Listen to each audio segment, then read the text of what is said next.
ලෝජියෝ මෙන්න මගේ පැත්තෙන් එන්න කියන්න ඕනි කට්ටිය ඈ. ෂා 20ක් විතර ඉන්නේ අවුලක් නෑ මං හිතුවා 40ක්වත් කියයි කියලා අම්මා. ඔය මගේ සීටු දාන සෙට් එක බං ලිස්ට් එක එහා පැත්තේ ඉන්නේ එන්න කියන්න ඕනි නෑ යෝ ටික.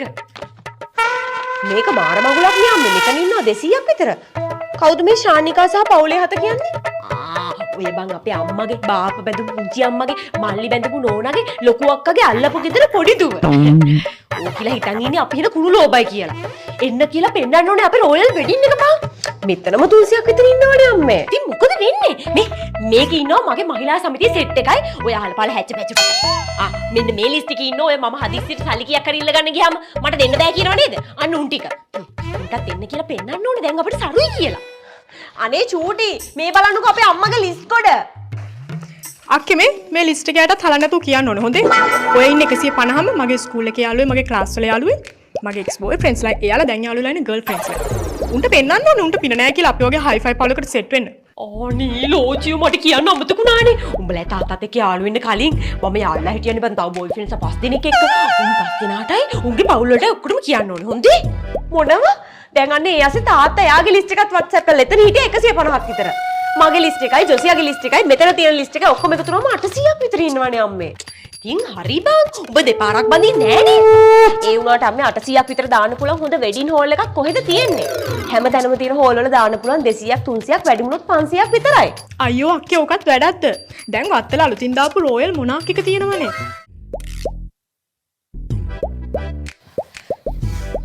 මේ අදින් පස්සේ ඔය මම්ම නැතු යන හැම ගමනක්ම යන්න ඕනේ ඔයාට තියෙන පරණ මැද මැදගෙන. හරිද? කොණ්ඩේ පීරන්න බෑ, නාල යන්න බෑ, අඩුම තරමේ මූණවත් හොදන්න බෑ. අනේ ඒ මොකද බබයි? මේ ප්‍රශ්න අහන්න තහනම්. මේ මගේ ගර්ල්ෆ්‍රෙන්ඩ් රූල්. පොඩි. එක ෆෝන් එක අරගෙන මෙන්නකෝ. ඉතින් මේ ගේන්න තමයි හැදුනේ.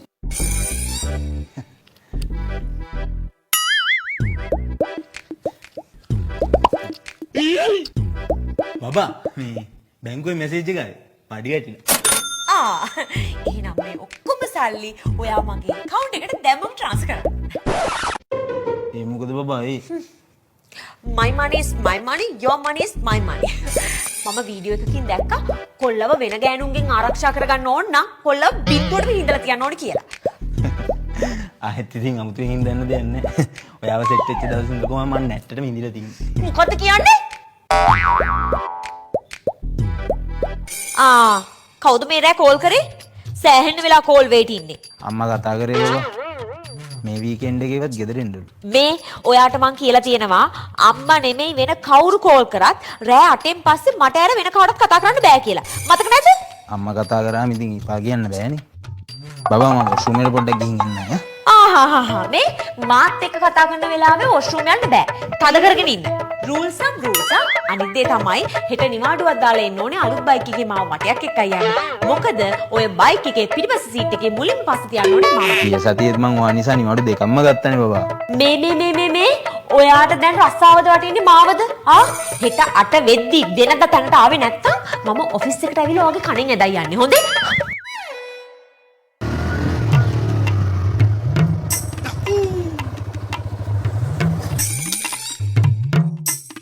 WhatsApp message ටික delete කරා. call history එකත් හරි. Insta එකේ chats ටිකත් හරි. කෝකටත් phone එක silent දාගෙන යන්න ඕනේ.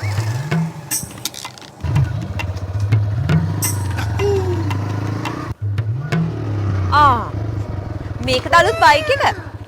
පොඩ්ඩක් හැබැයි කලින් එකත් වගේ නේද? මේ ඒකෙම අලුත් මොඩල් එක බබා. මේ ඔයාට කෝල් එකක් එනවා අම්මගේ. ඕනේ නෑ බබා. පස්සේ ගන්න පුළුවන් නේ. පොඩක් ඉන්න. අප්පා කියලා නම තිබ්බට ෆොටෝ එකකින් ඉන්නට ආනියා නේද? මට සිරි වෙනවනේ. TVS රේඩ අලුත් මොඩල් එකේ නම විතරක් නෙවෙයි. කෝල් කරන එක්කෙනාගේ ෆොටෝ එකක් වැටෙනවා කියලා මන් දැනන් හිටියේ නෑනේ. මේ බබා බහින්නක බයික් එකෙන් අපි අම්මට දෙකක් කතා කරලාම යමු. අනේ බබා ඉතින් එහෙම ඕනේ නෑ නේද?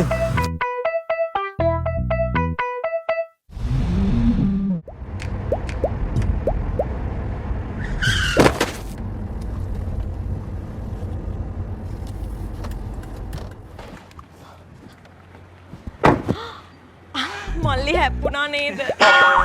මට නම් ලොකු අබාධයක් නැහැ.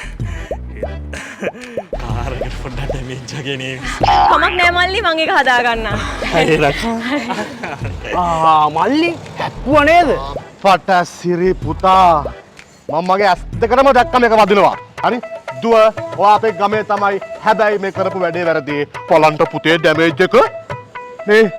එතකොට මගේ ඩැමේජ් එක මේ නංගි කතා කරන්න ඉගෙන ගන්න. අනික ගෑලෝමෙක්නේ. බලන්නකො කතා කරන කැත. මල්ලි පොලිසියට. මම එනවා පොලිසි. යන්න පුතා පොලිසි. මේක මාර මගුලක් වුණානේ අකෝ. හැප්පිච්ච කාට නැති අමාරුවන්නේ මේ වටේ ඉන්නේ උන්ට තියෙන. මේ මුදලාලිට මේ පාර වෙන දේ ඇස් දෙකටම පේන්න. මුදලාලිගේ ඇස් දෙක මෙතන පාරේ හයි කරලා නැහනේ. මේ සිවිල් පොලිස් මහත්තයෝ ඔහෙ මට කතා කරන්න උගන්වන්න ඉන්න ඕනේ නැහැ. මම ඉපදිලා අවුරුදු ඉඳන් වගේ හොඳට කතා කරනවා. හරි? කරන්න වැඩක් නැත්නම් අනුක රෙද්දවල් හොයන්න තු තමන්ගේ වැඩක් බලා ගන්නවා. කංගිනා.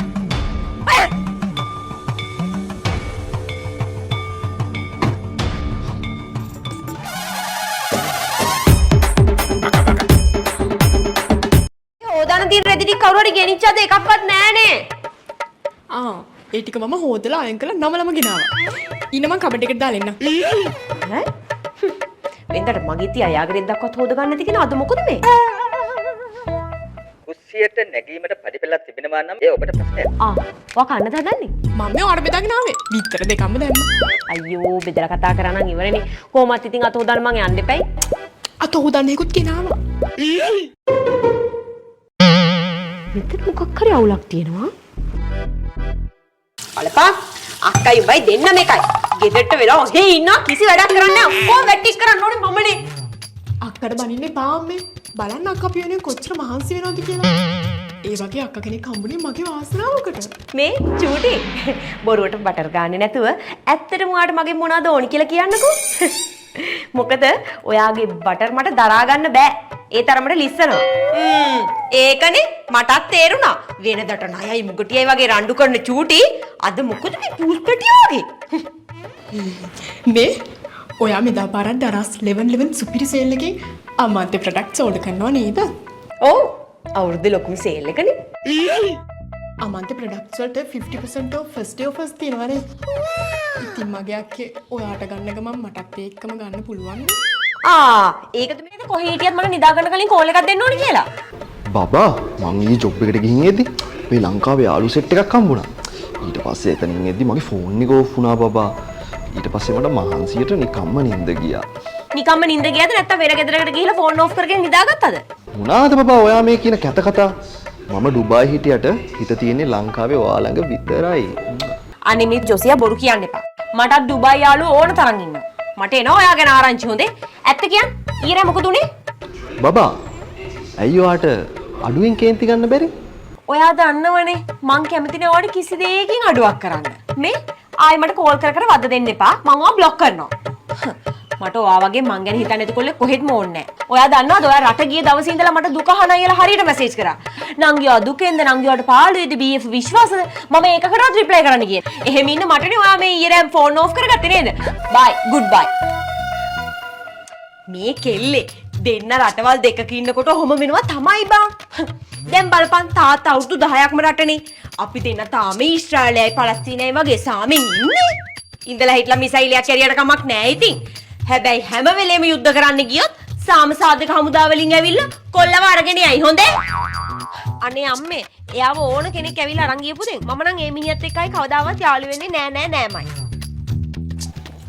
මේ අක්කේ අර ජොසියයි මට ස්ටැරින් සැරේ කෝල් කරලා කියනවාට කතා කරන්න ඕන කියලා.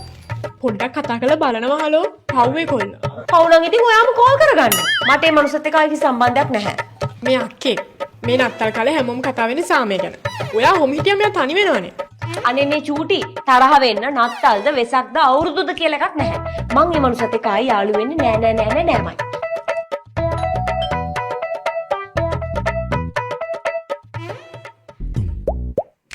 අක්කේ මේ ජොසියෝට ක්‍රිස්මස් එක ස්පාසිලෝන් එකේ gift එකක් කියලා. මේ Undersea Paradise Mirrors pampering set. මේ Undersea Paradise Intensive Hand Team Collection. මේ ප්ලීස් ලෙමන් ග්‍රාස් හෝම්ස් පාසෙට් එක. අනේ මගේ කොල්ලා රට හිටියත් මං ගැන හිතනවා. හෙලෝ බබා මං ඔයත් එක තරහ නෑ අනේ. මේ අම්මා ඊළඟට ලියලා තියෙන සබන්.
හරි ඉතින් රණ්ඩු වෙන්න දෙයක් නෑනේ. මේ උත්සව කාලෙට ඉතිරියත් එක්ක රුපියල් මිලියන 25ක gift vouchers දෙනවා. ෂොට් එකේ සද්ද නෙමෙයි යකෝ කවුරු හරි ගෙදර බෙල්ලෙක් ගැහුවා. නැන්ද අම්මා.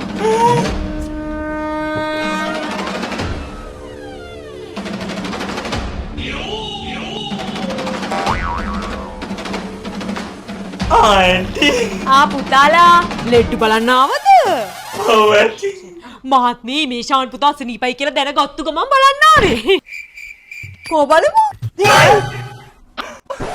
දැන් පැය කීයකින් නම් උනද? අද උදේ ඉඳන් ඩොක්ටර්. ඇන්ටි. වගනේ ගියාද? දෙපාරක් ගියා ඇටි. කොයිකටත් මේ බෙහෙත් ටික බීලා බලමු. පුෂ්පිකා. දැන් ඔය ළමයිනොත් යන්න. ඊටපස්සේ මං ගෙනින් දාන්න. උඹම යන්න. උඹට බයයි. Cheers!